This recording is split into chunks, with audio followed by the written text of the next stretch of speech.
Ladies and gentlemen, thank you for standing by. My name is Krista, and I will be your conference operator today. At this time, I would like to welcome everyone to the Wayfair second quarter 2025 earnings release conference call. All lines have been placed on mute to prevent any background noise. After the speaker's remarks, there will be a question and answer session. If you would like to ask a question during this time, simply press star followed by the number 1 on your telephone keypad. And if you'd like to withdraw your question, press star 1 again. Thank you.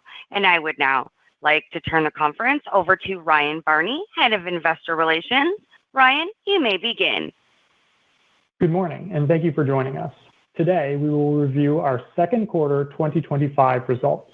With me are Niraj Shah, Co-founder, Chief Executive Officer, and Co-chairman, Steve Conine, Co-founder and Co-chairman, and Kate Gulliver, Chief Financial Officer and Chief Administrative Officer. We will all be available for Q&A following today's prepared remarks. I would like to remind you that our call today will consist of forward-looking statements, including, but not limited to, those regarding our future prospects, business strategies, industry trends, and our financial performance, including guidance for the third quarter of 2025. All forward-looking statements made on today's call are based on information available to us as of today's date. We cannot guarantee that any forward-looking statements will be accurate, although we believe that we have been reasonable in our expectations and assumptions. Our 10-K for 2024, our 10-Q for this quarter, and our subsequent SEC filings identify certain factors that could cause the company's actual results to differ materially from those projected in any forward-looking statements made today. Except as required by law, we undertake no obligation to publicly update or revise any of these statements, whether as a result of any new information, future events, or otherwise. Also, please note that during this call, we will discuss certain non-GAAP financial measures as we review the company's performance, including adjusted EBITDA margin, and free cash flow. These non-GAAP financial measures should not be considered replacements for and should be read together with GAAP results. Please refer to the Investor Relations section of our website to obtain a copy of our earnings release and investor presentation, which contain descriptions of our non-GAAP financial measures and reconciliations of non-GAAP measures to the nearest comparable GAAP measures. This call is being recorded, and a webcast will be available for replay on our IR website. I would now like to turn the call over to Niraj. Thanks, Ryan, and good morning, everyone. We're pleased to be here today to discuss our second quarter results with you. The second quarter was a resounding success, defined by accelerating sales and share gain in tandem with expanding profitability. As we've discussed over the last few years, we can and will grow profitably while taking significant share in the market. We operate the business by balancing investing for the future with growing our current profitability, with the objective of maximizing EBITDA and free cash flow over the long term. The second quarter was a nice proof point of the journey that we've been on, and even more exciting, of what is to come. Year-over-year revenue growth of 6%, excluding the impact of Germany, marks the highest growth rate we have seen since early 2021. Our over 6% adjusted EBITDA margin demonstrates the significant leverage in our model, and as previewed in our Investor Day 2 years ago, is just the beginning of what we believe we can achieve over time. Switching gears, as we started the quarter, there was intense focus from investors on the ramifications of tariffs on our sector and how this would impact Wayfair's competitive position. As we've previously described, the marketplace forces of our inventory-light model give us unmatched flexibility, with our global network of more than 20,000 suppliers offering over 30 million products and constant competition to present the strongest value to the customer. The benefits of this model continue to prove self-evident despite the various ebbs and flows of the broad business environment. Specifically, when we look at the actual items that customers are viewing and purchasing today, prices have remained relatively consistent with the first quarter. As we spoke about in the spring, suppliers take different approaches to managing cost increases. While some may pass through price increases, others who want to win share in a demand-constrained environment will choose to keep their prices more competitive, and will use all the methods at their disposal to do so. Our model allows us to surface the products with the best value for our customers, enabling us and our suppliers to gain share and grow revenue. Pricing consistency is largely reflected in our results on average order value as well. Sequential growth in the second quarter mirrored what we saw last year. It's worth talking through some of the moving pieces. AOV is an output of unit prices, items per order, and mix. We've seen some modest growth in average items per order, but mix is the primary driver of year-over-year AOV growth. Our specialty retail brands and Perigold continue to outperform. Q2 is the peak of the outdoor category in which we're a large participant, and Wayfair Professional posted double-digit growth after a few quarters of increasing momentum. The strength in our top line was a combination of healthy AOV growth and a nice step up in order growth from Q1. This is partially a function of the new long cycle initiatives that we've been seeding, and many of those efforts have started to bear fruit in 2025. We'll quickly run through a few of those now, but I'd encourage anyone less familiar with Wayfair to review some of our prior calls for more detail. We introduced Wayfair Verified in the fourth quarter, a curation program designed to give customers a shortcut to items in the catalog that reflect the highest quality and value standards across every style and price point. Wayfair Verified is an editorial review program where our merchants hand inspect key items and provide firsthand detail on why they have selected that specific item. The verified checkmark provides a guidepost for shoppers as they navigate our endless aisle, and the response from customers has been very positive. These items are driving outsized performance, converting over 25% better, achieving approximately 20% higher net promoter scores, and generating higher repeat purchase behavior compared to non-verified items. The number of items in the program and the prominence of them in the experience will continue to grow over the course of the year. The second initiative to call out is Wayfair Rewards, our paid loyalty program that launched last holiday season. The initial excitement we saw for Wayfair Rewards at the time of launch continues to gain traction, with member growth and customer lifetime value curves exceeding our initial expectations. We'll have more details to share on the success we're having in the not-too-distant future. Finally, physical retail continues to generate momentum across our portfolio of brands, as May marked the one-year anniversary of our first large-format Wayfair store outside of Chicago. We saw an impressive in-store response to major promotional events of the quarter, like Way Day and Memorial Day, showcasing the power of bringing the Wayfair brand to life in an omni-channel experience. While the sales halo in the metro area from the store has been tremendous, the impact on categories where Wayfair is less top of mind is even more pronounced. In the Chicago DMA, we've seen over a 50% increase in lower ticket frequency purchases, like kitchen accessories, and a more than 35% increase in higher consideration home improvement purchases, like bathroom renovation items and kitchen cabinets. Earlier this year, we announced additional Wayfair stores coming to Atlanta in 2026 and New York in 2027. And just this past week, we announced plans for a Wayfair store outside of Denver to open in late 2026. We're excited to see the impact that these stores have in these key metros as we look to replicate the success we've had in Chicago. We also opened our first Perigold store in May in Highland Village in Houston, and it's off to a great start with a second store opening in West Palm Beach this fall. These are just 3 initiatives. The full list of initiatives is quite long, and some of the most exciting ones are due to the tech replatforming efforts over the last few years. Ongoing improvements in the shopping experience, Gen AI-powered enhancements for customers and suppliers, and an expansion of our supply chain capabilities are just a few of the areas seeing rapid advances. Stepping back now, the roadmap we have on these various initiatives, combined with our relentless focus on top-tier execution, paints an exciting picture ahead where Wayfair is accelerating share capture and growth. All of this is possible due to the deep partnerships we have with our suppliers across technology and people, but also via deep operational integration across all aspects of their business. Our logistics offering is one of our key competitive moats and an area where we see growing supplier eagerness to lean in. As a reminder to those new to Wayfair, CastleGate is our proprietary logistics network spanning inbound logistics, storage, and outbound fulfillment, and is possible due to the exhaustive technology and operations with more than 60 buildings totaling 22 million square feet across multiple continents. We've been investing in CastleGate since 2015 and have built out one of the world's only networks custom designed for the fragile, heavy, and bulky products that define the home category. CastleGate Forwarding is our inbound logistics and ocean freight forwarding operations. We enable suppliers to maintain a regular flow of goods as production shifts around the globe, and they scale up operations in new geographies. Many of our suppliers are small businesses who individually lack the volume to consistently secure cost-effective and reliable ocean freight capacity on their own.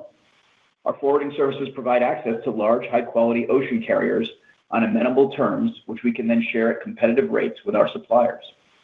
We enable this by not just providing the transportation capability to move the goods, but by also offering cost-effective ways to consolidate the goods to enable forward positioning to many locations. We've seen a 40% year-over-year increase in total volume using our CastleGate forwarding offerings over the last year, driven by increases in both active suppliers shipping on our service and average containers per supplier. We've also expanded to new markets like Brazil and India, unlocking additional volume and enabling suppliers to more easily diversify their production footprint. Recent supply chain volatility has only reinforced the value we offer our suppliers. In fact, we've seen a more than 30% increase in long-term inbound commitments with suppliers compared to where we started the year. Once product has made its way into the domestic markets, suppliers are keen to leverage our CastleGate fulfillment network as the best way to forward position their products. The percentage of our revenue that comes from products shipped out of our own fulfillment centers, what we call CastleGate penetration, sits at roughly 25% today, up about 400 basis points year over year. The benefits from the CastleGate network are numerous. Suppliers achieve broad forward positioning and speed badging, which lifts conversion, lowers incidence and return rates, lowers ship costs, and thereby lowers retail prices to consumers. Lower prices, of course, drive conversion and enhance customer perception, leading to improved customer lifetime value. Logistics is one of the few areas where improvements help the supplier, the customer, and Wayfair all at the same time. With the uptick in CastleGate penetration, we've seen the percentage of items on site with speed badging increase by over 800 basis points year over year. And the percentage of items with 1- and 2-day badges increased by approximately 400 basis points as we exited the second quarter. We've also seen a nice drop in average ship distance per order versus last year, driven by the growth in penetration. CastleGate further enhances the customer experience from improved reliability with materially higher exact on-time reliability rates than dropship, driven by our tight control over fulfillment and carrier partnerships. This enhances the customer order-to-delivery experience and results in higher customer NPS. Suppliers enjoy the benefits they get from participating in the CastleGate network, and one piece of feedback we've heard over the years is a desire to take advantage of our capabilities for more of their order volume. To that end, we're excited to share a key development in our logistics offering, the expansion and marketing of CastleGate to suppliers for fulfilling orders outside of their Wayfair business, what we call multi-channel. Multi-channel has existed in the background for quite some time, but in a different format and a very small scale, used primarily for clearing distressed inventory. Over the past 18 months, we've invested in operational and technology efforts to evolve this offering into a comprehensive third-party logistics service tailored for the home category. Pick and Ship is our core service offering and provides suppliers with competitive rates, premium service, integrated inventory management, and streamlined order fulfillment for any of their customers. After testing with a small subset of suppliers in 2024, we launched the full offering to our entire supplier base earlier this year. The response has been resounding. Multi-channel volumes are rapidly scaling, and we now have hundreds of suppliers utilizing the offering. We have line of sight to continued momentum as existing multi-channel suppliers are growing their inbound volumes and with a healthy pipeline of new suppliers onboarding to the program. For suppliers, multi-channel provides a competitive 3PL alternative specializing in heavier, larger home goods. For Wayfair, the benefits are significant as well. First, we generate an additional revenue stream and profit center that is accretive to adjusted EBITDA margins. Second, and perhaps more importantly, multi-channel opens up the next leg of CastleGate penetration by growing the inventory pool with which we can offer an enhanced customer experience. Suppliers can now more efficiently include a broader product set in CastleGate and can stock it deeper, expanding our offering of forward-positioned items and growing their in-stock rates, translating to better speed and lower prices for customers, and improving our network efficiency. Ultimately, the multi-channel offering creates a win for our suppliers, a win for our customers, and a win for Wayfair. That's the philosophy we bring to everything we do. Every dollar we spend solves for the best outcome across our customers, suppliers, and Wayfair. 2 decades of this approach has taught us that building great things takes time, but when done with thought, care, and prudence, we can have a payoff well worth the wait. You're seeing some of that this quarter. With the years of work we've done leading to some of the best growth and profitability flow through our business that we've seen since the pandemic. We couldn't be more excited for what lies ahead in 2025 and beyond. And thank you. And with that, let me turn it over to Kate. Thanks, Neeraj, and good morning, everyone. Let's dive into our results for the second quarter. Starting with the top line, net revenue grew 5% year over year and 6% excluding the impact of our exit from Germany. This was driven by strong performance across all of our brands and geographies, with our U.S. business up over 5% and our international segment growing over 3% compared to the second quarter of last year, showcasing the momentum we're seeing in Canada, the UK, and Ireland. Our Q2 sequential order growth of 10% reflects strong execution and share capture despite a complex operating backdrop. Let me continue to walk down the P&L. As I do, please note that the remaining financials include depreciation and amortization, but exclude equity-based compensation, related taxes, and other adjustments. I will use the same basis when discussing our outlook as well. Gross margin for the quarter came in at 30.1% of net revenue.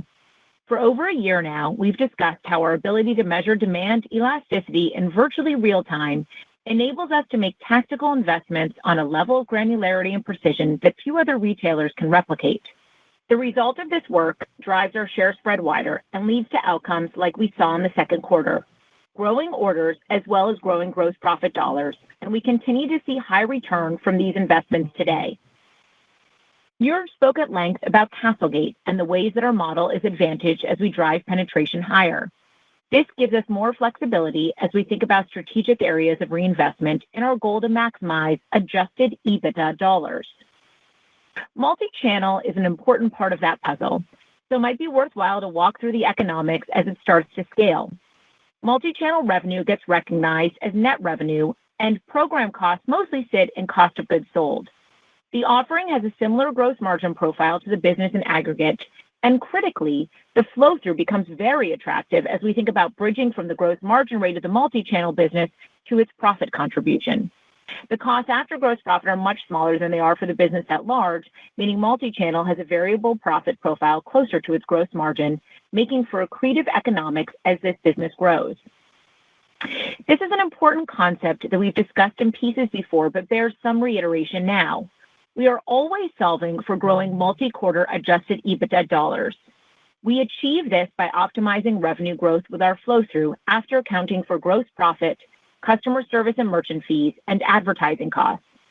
Most of these expenses are largely variable, like gross profit and customer service and merchant fees, or can be dialed up and down based on payback, like advertising expense. These flow-through dollars offset our selling, operations, technology, general, and administrative, or SOTG&A expense, our bucket of fixed costs. Let's walk through how we did on that basis this quarter. Customer service and merchant fees came in at 3.6% of net revenue for the quarter. Advertising was 11.4%, showing a solid path of sequential declines from the peak Q4 2024 and Q1 2025 levels. There are multiple factors coming together to drive the advertising leverage seen in this quarter. First, as we've shared in the past, we are rigorous about holding each of our channels to specific payback periods, and that we adjust spend when testing data indicates that we are over or under our threshold. We were also seeing some efficiency here from areas where testing data has shown we should pull back spend to hold to our targets. We are constantly evaluating the effectiveness of our marketing spend, and due to our proprietary ad tech stack and tooling, we can nimbly react to ROI data. Second, as we discussed last year, we made a sizable push into the middle and upper funnel channels beginning in the fourth quarter of last year. Some of those were more nascent channels to Wayfair, like TikTok, Instagram, YouTube, and more, where we were testing the efficacy of these investments. Last fall, we explained how there's an initial deleverage period that comes as you ramp to scaled spending across several channels at the same time, and that many of these take multiple quarters to pay back.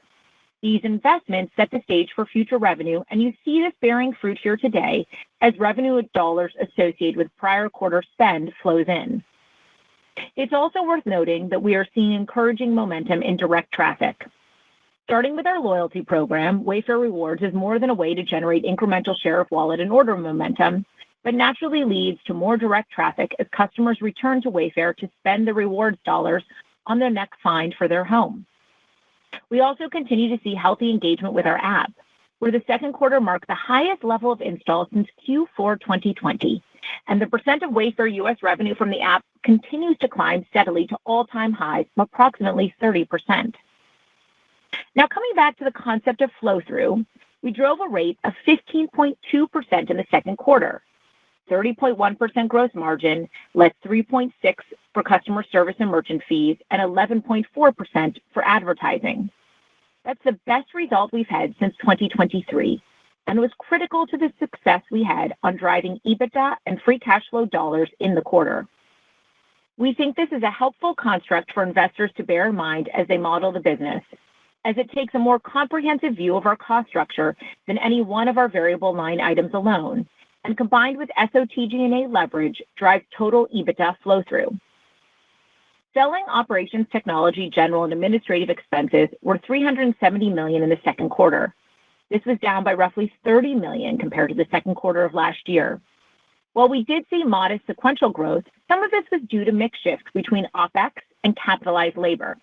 In fact, when you pair the SOTG&A with our site and software development costs in the quarter, our capitalized labor line, we have now reached the lowest levels of combined spend since Q2 2019, a testament to the years of cost efficiency we have driven across the organization. In total, we generated $205 million of adjusted EBITDA dollars in the second quarter for a 6.3% margin on net revenue, including a 7.8% adjusted EBITDA margin in our U.S. segment. As Neeraj mentioned earlier, we are now realizing the powerful profitability flow-through of our model, which we have been building towards for years, even in a very challenging environment. We ended the quarter with $1.4 billion of cash equivalents, and short-term investments, and $1.8 billion of total liquidity. Cash from operations was $273 million, and capital expenditures came in at $43 million. This reflects the March technology restructuring following our replatforming efforts, which drove lower capitalized labor combined with tight discipline around fulfillment CapEx and some timing variance on physical retail, some of which will rebalance in the quarters ahead. Free cash flow in the second quarter was $230 million, the strongest free cash flow generation since the third quarter of 2020, with approximately 20% quarter-over-quarter revenue growth driving a healthy working capital benefit. We deployed approximately $200 million of cash in the quarter to retire more of our 2025 notes and nearly all of our remaining 2026 notes at attractive discounts to par. Looking ahead, after just a small stub of the remaining 2025s due in October, we will sit with a clean balance sheet all the way out to September of 2027. This has been a remarkable evolution in our capital structure over the last year, driven by intense operating discipline and rapid profitability growth. Let's now turn to guidance for the third quarter of 2025. Beginning with the top line quarter to date, we are trending up in the mid-single digits year over year, and we would expect to end the quarter up in the low to mid-single digits. This outlook for the full quarter continues to include approximately 100 basis points of drag from the exit of our German business earlier in the year. Turning to gross margins, we will guide you to the lower end of the 30 to 31 range once again. Just like our operating philosophy across all parts of our business, whether it's investments in the customer experience and sharp pricing, or thinking about the growth of multi-channel over time, we will always be thoughtful and data-driven about whether to pocket gross margin gains or tactically reinvest them. Customer service and merchant fees should be just below 4% in line with recent quarters. We expect advertising to be in the range of 11% to 12% of net revenue, reflecting a continuation of the dynamics we saw last quarter. This range should be the correct ballpark going forward. Stepping back, we do not view any of these line items in isolation. In any given period, a dollar of investment that impacts the gross margin line may have higher ROI than $1 on the advertising line and vice versa. As you've seen us demonstrate, we remain nimble in our investment mix across the P&L, solving for the highest volume of revenue and EBITDA dollars across a multi-year view. Finally, SOTG&A is expected to be in the range of $360 to $370 million once again in the third quarter. This is the right quarterly run rate for the business today in light of all of our operating efficiency work. Following the guidance down, we anticipate adjusted EBITDA margin to be in the 5% to 6% range for Q3. Now let me touch on a few housekeeping items. We expect equity-based compensation and related taxes of roughly $75 million to $95 million. Depreciation and amortization should be approximately $73 million to $79 million. Net interest expense of approximately $30 million. Weighted average shares outstanding of approximately 130 million, and CapEx in a $55 million to $65 million range. Wrapping up, this quarter's results are just an early illustration of the strengths of our model. Our healthy top-line growth and robust profitability are a reflection of the value we bring to both our customers and our suppliers, as well as the tremendous evolution we've undertaken in our cost structure, all while continuing to invest for the years ahead. As you've heard us say many times in the past, this is a Wayfair now built to both drive exciting share capture and profitability expansion at the same time. We have never been more focused on the opportunity in front of us and confident in our strategy, discipline, and execution. Thank you. And with that, Niraj, Steve, and I will take your questions. Thank you. We will now begin the question and answer session. If you would like to ask a question, please press star 1 on your telephone keypad to raise your hand and join the queue. And if you would like to withdraw your question, again, press star 1. We also ask that you limit yourself to one question and one follow-up. Your first question comes from the line of Christopher Horvers with JP Morgan. Please go ahead. Thanks. Good morning, everybody. So some related top-line questions. Can you talk about how you think the market grew and how your share gains have shaped up over the past year or so and through the second quarter here? And do you think any of the strength in the business is related to consumer pull forward around fear about tariffs? Obviously, the quarter date's very strong still. But anything you pick up on the consumer side, whether it's pull forward or some differential between the low and high-end consumer would be really helpful. Thank you. Thanks, Chris. Well, great. Let me share, I guess, a few thoughts related to all that. I guess what I would say on the market, if I just start with the macro, and then maybe I'll talk specifically about Wayfair. If you just look broadly at the market, what I would say is that the market this year is definitely better than the last 3 years, where it was down substantially each year. But I think the market is still, flat to down, low single digits. And I would describe the market not as having strength, but as sort of feeling like it's bottomed out, like bumping along the bottom. And in terms of pull forward, we have not seen any signs of pull forward. Like if I showed you a demand chart and asked you, hey, where this year were tariffs announced? When were they escalated? When were they rolled back? When were they settled? You would not be able to find any points in that demand chart that would make you feel confident, oh, something happened here, something happened there.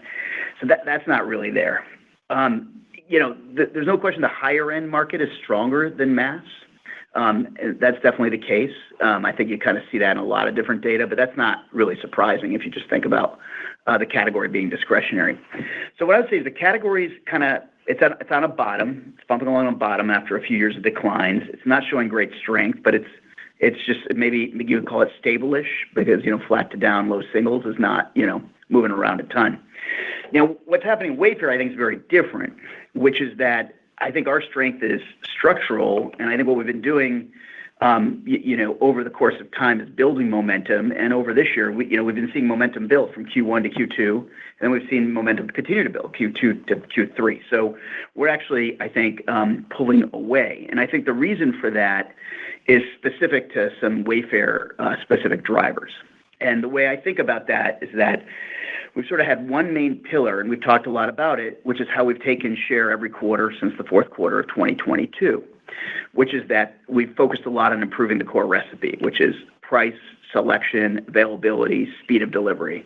And by working with our suppliers, being very focused on those things, we've been able to kind of continue to improve the customer experience with those things, the customer benefits from those things, and that has been a driver of our share gain.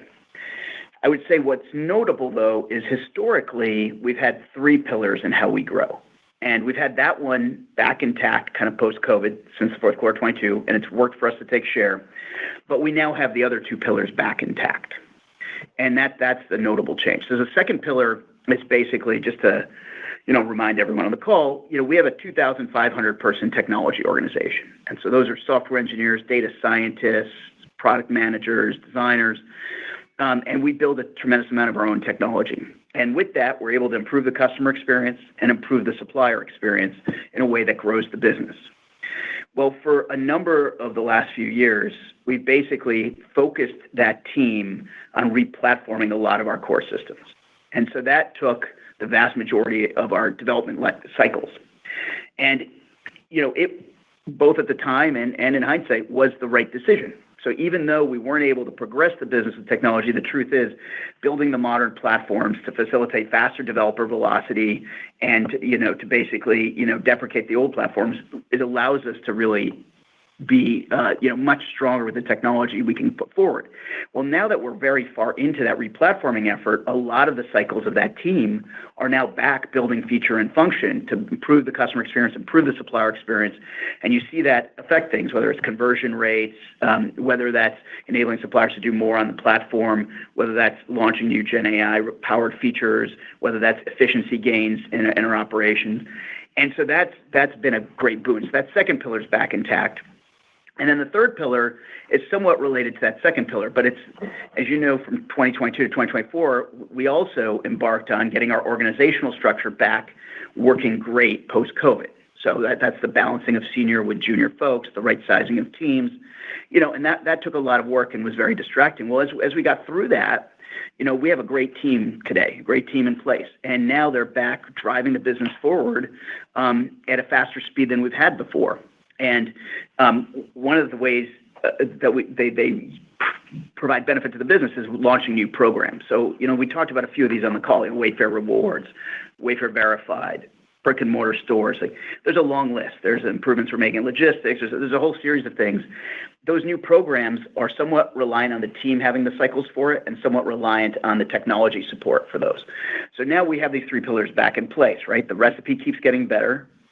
The technology cycles are available to drive the business forward, and we've been launching and growing new programs. And so I think that's where you're seeing, the momentum build. And then my follow-up question is for Kate. How do you think about the long-term, profitability ladder higher? If you went back to the 23 Analyst Day, you definitely saw the benefit of leverage on advertising, leverage on SOTG&A. A key piece to the low double-digit plus EBITDA margin target was also gross margin. So can you talk about is there something changing in the business that makes that sort of paradigm and framework different as we look forward versus what you talked about in 2023? Thank you. Yeah, thanks, Chris. So as you alluded to, in the Analyst Day in 23, we spoke to getting towards north of 10% adjusted EBITDA margins. And I think you're seeing us actually make really nice progress on that path. And we feel very good about our ability to, achieve that and continue to see momentum there. To your point, there are a few different elements to that. I referenced on the call, part of how we look at it internally is to think through the components that really drive to what we would call our contribution margin. So the gross margin, less the customer service and merchant fees, and less the ad costs, and ensuring that, we're optimizing on that contribution margin to then cover off on the SOTG&A and provide that really nice incremental flow through that you saw this quarter and, we want to continue to see. And we do trade off across the elements within there to ensure that we're doing the right thing to maximize over time adjusted EBITDA dollars, which ultimately then drives one of our core North Stars, which is driving positive owners earnings. So the adjusted EBITDA dollars less the CapEx, less the SBC. You saw that very nicely positive this quarter. And so the combination of the gross margin, the customer service, the AC&R, those things driving to that contribution margin, trying to drive that up over time, then helps you get to that adjusted EBITDA dollars and helps you get to that adjusted EBITDA margin that we talked about. So I wouldn't say that there's anything fundamentally different in the way that we're looking at the business, but we do want to provide a framework to help folks think through how we make trade-offs across those lines to ensure that we are driving to maximizing adjusted EBITDA dollars, which then in turn, obviously drives that margin. And the only thing I would just chime in to add to what Kate said, because Kate, I think, recapped it really well, is, that positive owner's earnings and maximizing that is really a goal we have. So if you think about that, well, how would you do that? Well, if you kind of run out scenarios, you would see that, hey, if I believe I can grow revenue at a pretty meaningful rate and do it while protecting the flow-through at a significant level, you would see that compounds very quickly.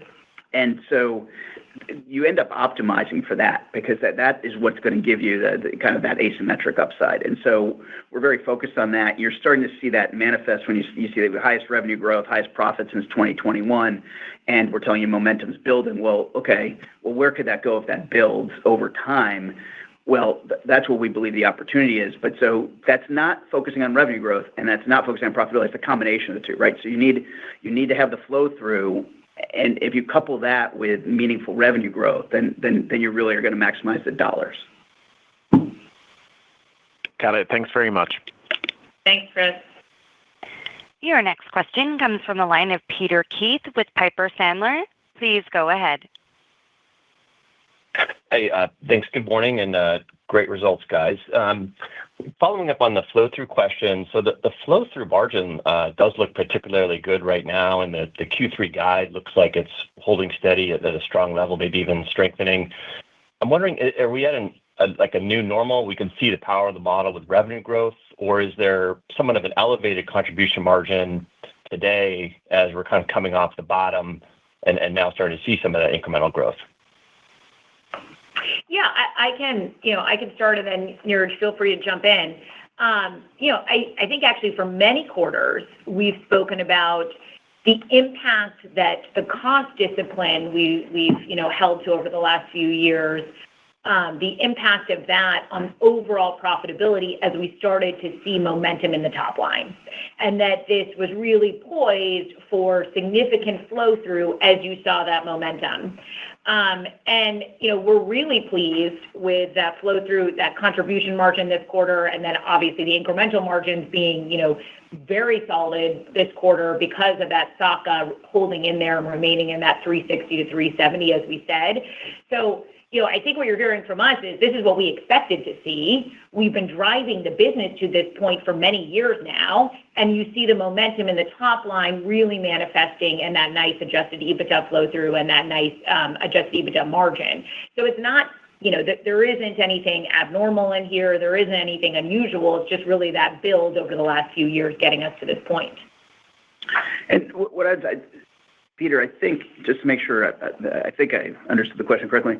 So I think if you look at that contribution margin, of 15%, I think you were asking, is there some reason that that's too high? I would say, if you do think back to the investor day and you think about what we're talking about now, we think that's a good level, and that's the point. It's like if you have that level of contribution margin and you couple it with meaningful revenue growth, that's how you create the outcome we're talking about. Okay, very good. And then I did want to follow up on the marketing. And so it is interesting that you made the investment in Q4 around influencers. You saw the deleverage then, and now you're seeing accelerated growth. Could you unpack that a little bit? Are you starting to see an uptick in some of that middle and upper income customers coming into the funnel, which could be a direct result of that marketing? And how's it been going? And could you even accelerate it further? Yeah, so what I would say, so if you kind of look inside the ad cost bucket, I think what you would see is there's two significant trends that are both happening at the same time. One is that the emerging channels, which would be things like influencers or things like TikTok, like segments where we've been under-penetrated, arguably behind, and we've focused on figuring out the right recipe to crack them economically. But we made really good headway there, and we're growing them quite nicely, and they are getting us in front of a new incremental set of customers, so we're really excited about that. I will say that the amount of the total budget that's spent in those areas is still pretty modest, but it's actually performing really well, growing nicely. I would say the bigger thing that's happened on the ad cost line is through a lot of testing and some enhancements to some of our measurement models. We've also been able to identify pockets of our spend which we do not believe were contributing at the economic payback we wanted. So even though they were creating some revenue for us, it was not at a cost level that would make sense to us. So there what we've done is we've trimmed out those pockets of spend because we're now able to identify them better. And as we trim them out, it creates a revenue headwind. So like for like, ad costs would be higher, revenue would be higher, but it makes sense to trim them out. They're not worth that level of spend. And so what you've seen is that overall, even though we're growing these emerging channels, on net, we're getting a lot of advertising cost leverage because of how those two add together. And we're pretty excited about the combination of those two things that are happening. And, you could hear from Kate's guide kind of our expectation that there's nothing kind of one time about that. Very good. Thanks so much. Your next question comes from the line of David Bellinger with Mizuho. Please go ahead. Hey, good morning. Thanks for the question. Could you just help us understand the progression of the revenue growth through the quarter, especially in the U.S.? And you mentioned not a lot of price moving across the platform yet. So how should we think about that layering in over the back half? Yeah, so I think you're talking about the Q2 revenue growth perhaps and maybe a little bit of the Q3 momentum. Obviously, we don't, guide revenue by month, but I think what you saw here was a very solid Q2 revenue growth and Q2 revenue comp. We did make the point on the call, that we're not seeing any, changes in price, and we do think that that's frankly due to the benefit of the marketplace model. And so you're seeing, that marketplace competitive dynamic enable that prices that are on page one, those best sellers, the ones that are at the top of the sort order where folks are actually driving the volume, are, maintaining their price efficiency. And that's resulting in ongoing customer engagement that results in, order volume Inc-wide being slightly positive this quarter. And indeed, as we look into the second quarter, you actually see order volume, building more momentum into the third quarter, order volume building more momentum. So as we think about how this trends in the third quarter, we've actually said, we're actually trending mid-single digits quarter to date coming off of a, very nice Black Friday and July promotion. And we feel really good about the momentum that we're seeing in the business. Great. Thank you, Kate. And maybe a longer-term question as we start to explore some of this, agentic shopping, AI agents. We're starting to see more of this across consumer. And understanding Wayfair is using, Decorify and Muse. Is there anything else we should be aware of in terms of, customer-facing AI? We've seen some of this new beta testing on the app, a Discover tab with some AI-generated images. And Neeraj, you were just talking about the pivot from the developers to showcasing more features. So anything new there? Anything else we should be aware of going forward? Thank you. Yeah, thanks, David.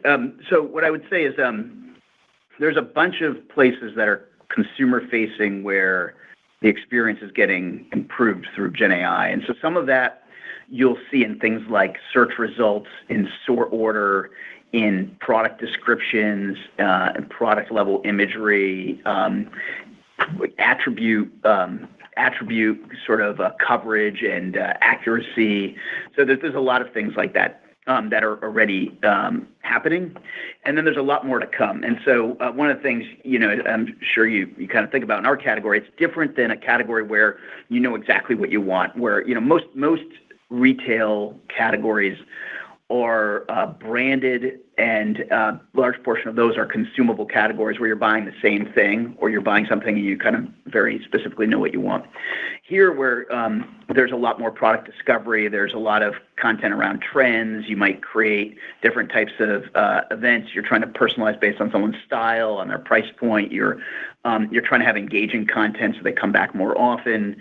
And then, how you can use video and, the cost and the quality of what you can create on video is dropping really fast with Gen AI. So there's a lot of things that we're also working on that are yet to come. And then there's sort of really engaging features like you mentioned, Decorify and Muse. There's what we do in the Discover tab, and there's more coming there as well, including a lot of types of experiences that would have a lot more to do with like what we're doing with influencers off-site and what we could do on-site. So I would say that's an area that you can just kind of keep watching. And so we've done a bunch of things, but there's a lot more coming as well. And I think in our category, it can make for a very rich experience. Great. Thank you both. Your next question comes from the line of Oliver Wintermantel with Evercore ISI. Please go ahead. Yeah, thanks, and good morning. Could you guys comment on the revenues from repeat customers versus orders from new customers? It looks like orders from new customers grew a little bit faster this quarter. I want to see what the trends were there through the quarter. Yeah, Ollie, as you point out, we did see new order growth this quarter, which is exciting. We always want to see that kind of momentum, but we're not seeing anything, fundamentally different in the repeat business as well. And so as you think about, how do we build the top line and the share gains over time, some of those share gains are going to come from, lifetime value of repeat customers, and some of those share gains are going to come from new customer acquisition and new customers engaging on the platform. And so what we want to be seeing is both of those moving in the right direction. We feel really good about directionally where those, where each of those are trending. Got it. Thank you. And then a follow-up on mix. I think, Neeraj, you said that within AOV, mix was the biggest driver. If you can maybe comment on the three parts, like units per order, items per order, or the mix, what the magnitudes were. Thank you. Yeah, thanks, Ollie. I think, so if you think about mix, where we've got some higher-end brands, some lower-end brands, we have different geographies, we have different categories, mix has a lot of impact in that number. And so I think we talked about this earlier in the call about how, some of the other factors are, items are up marginally, but mix is a very big piece of the total. So the same way we were talking about, the price level of items has not really changed. And so most of what you're seeing in AOV is really mix. I guess that would be. Yeah, and I think it, Ollie, it speaks a little bit to, there can be mix within our categories, but there can also be mix across our brands. So that helps, you're speaking to the momentum. We've talked in the past about Perigold, some of the specialty retail brands, and our B2B business. All of these things come in at substantially higher AOVs. And so that mix helps drive the overall AOV up, even when you're not seeing like-for-like pricing changes. And I think it's important, there was a lot of discussion around, are we going to see like-for-like pricing changes? So I think it's important to call out that's not what we're seeing. We are seeing some typical seasonality in AOV, and we are seeing, this mix benefit in AOV. Thanks very much, and good luck. Thank you. Your next question comes from the line of Jonathan Matuszewski with Jefferies. Please go ahead.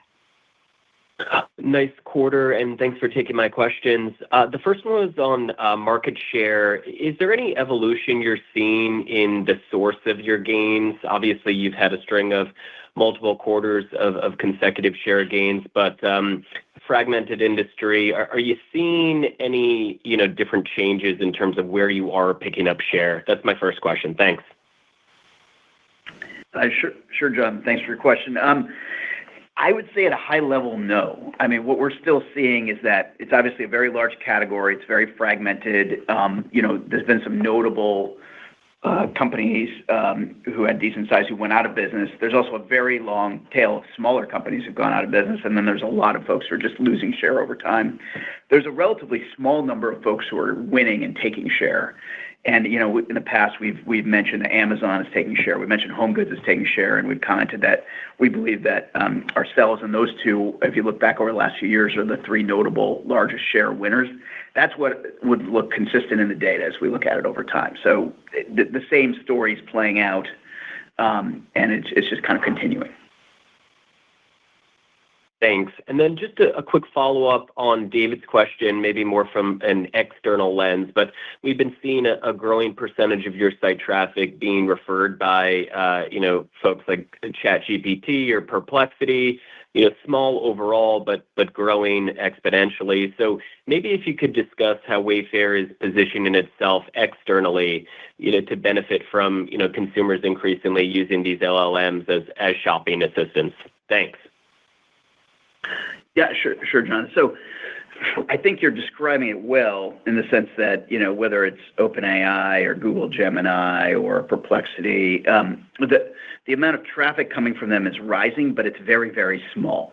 And so that said, given the magnitude of the change, it's not something you're going to, ignore. So our view is, we're kind of doing multiple things. One is how do you optimize the interaction with them so that those platforms can understand Wayfair well, so that as they're recommending things, they can recommend Wayfair. Then a number of those platforms also have desires to get into shopping in the same way Google got into Google Shopping or Pinterest got into shopping, and the different goals of how high in the funnel they want to stay.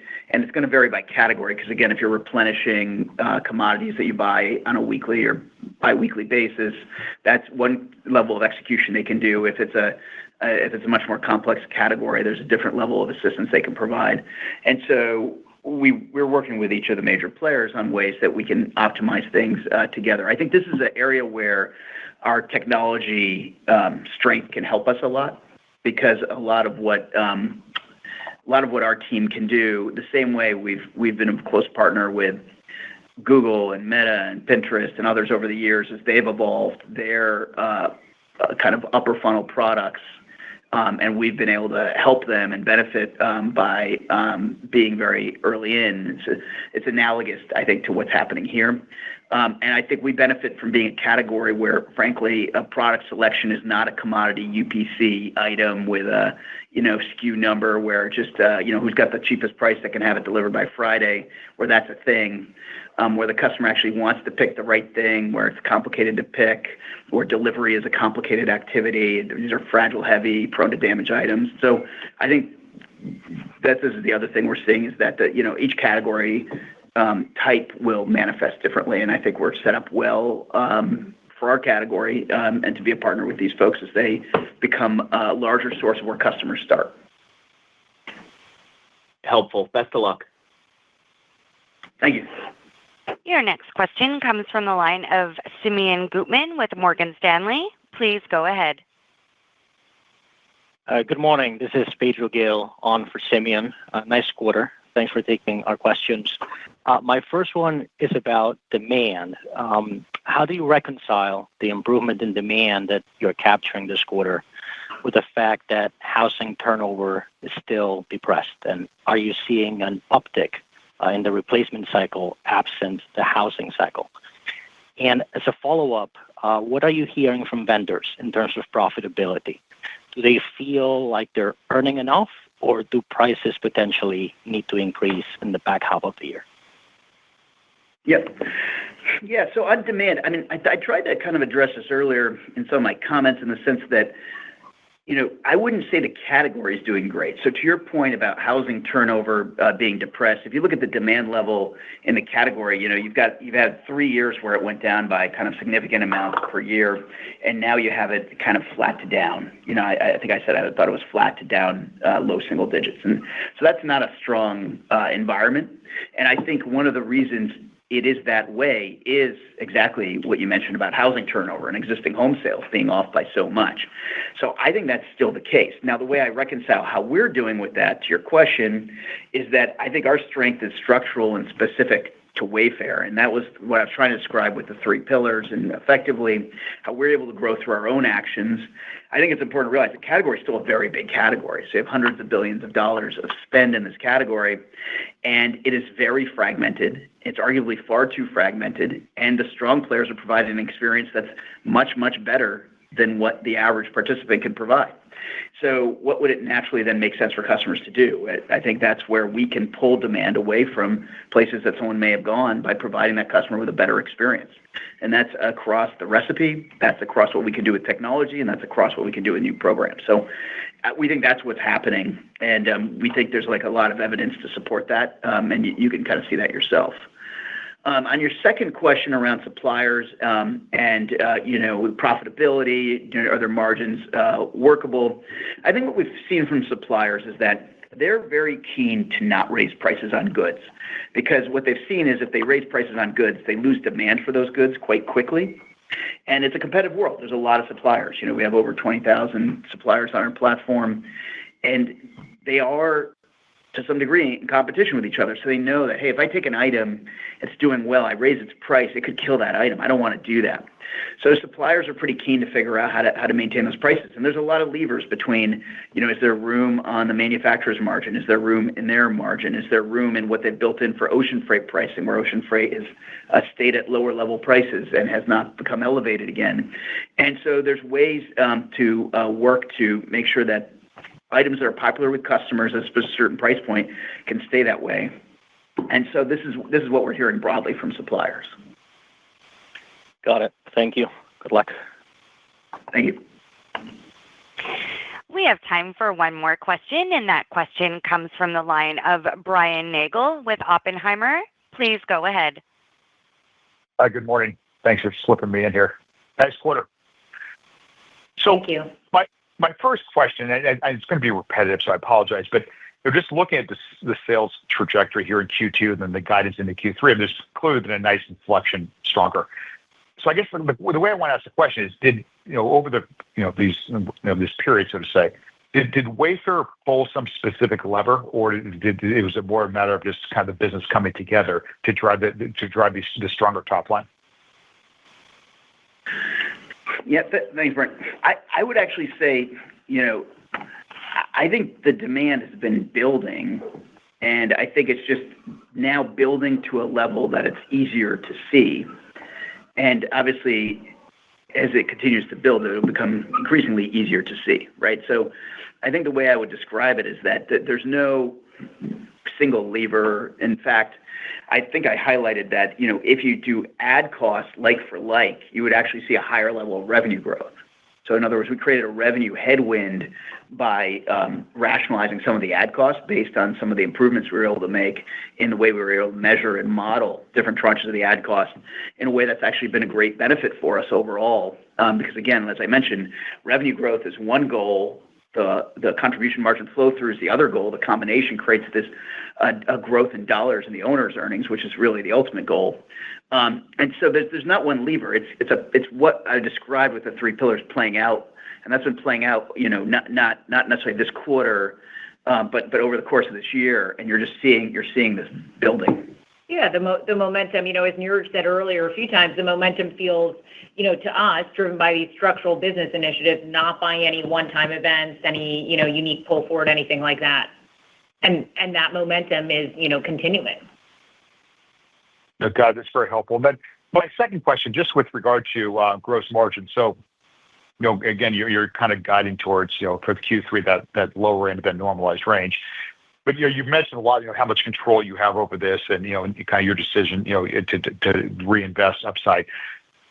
When you're looking at the gross margin, and particularly the sales are turning stronger, what specific is that what is that reinvestment? Where are you putting that upside back into the model, so to say?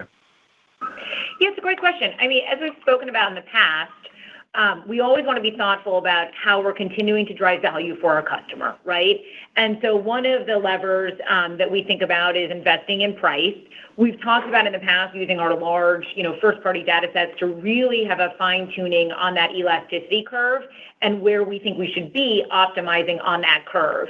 And so often when we think about price investments, which can take the form of, take rate reductions or co-investment in promotion, we're thinking about where we want to land on that elasticity curve to overall drive gross profit dollars on this multi-quarter basis, ultimately, flow through, right? That 15% contribution margin that we hit this quarter and we talked about, and ultimately driving adjusted EBITDA dollars and adjusted EBITDA margin.